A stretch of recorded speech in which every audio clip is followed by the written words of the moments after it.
Tinimungan kuaya mantan kampung Nosong Baru kadi itu ni. Nah, menehan mantan subai kini senang nakan sau untuk timpu Christmas itu dari itu dengan ditambah tempo karena pakai itu tu isaingan. Yang zonga Byron. Nganu di Byron. Nombor tanda. Mantan kampung Nosong. Mantan kampung Nosong. Tak apa itu ada paham. Awak sadu. Okey.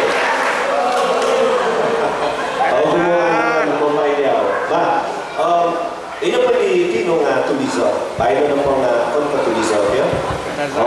Suon siya na kumoso. Kapasa? Nga, nakampot ka na kumoso na timungan kuwaya. Ano na po kumoso? Kumoso kuwaya. Ano na? Kanta daw na Christmas.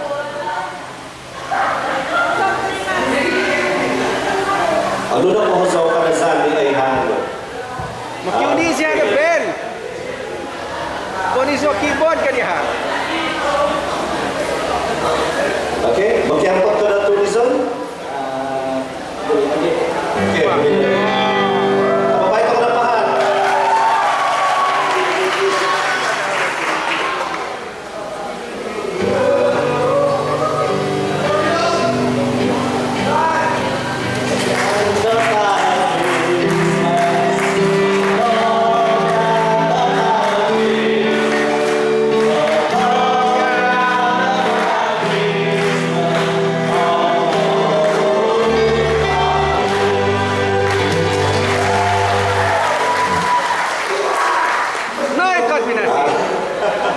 Bapak Byron, okey, bah bentuk titi ada kursi, tiba titi tutungkap dagay, mantada po mengazu, dan sedap Christmas di bawah ibu pada dua titi, bentuk pokok tunai kepada dari hapon ko di pengurus Safa VFM di pengarah RTN di terbinai Encik Jafar Jailin untuk menaikkan pentas menyampaikan hadiah kepada tetamu kita, penonton kita.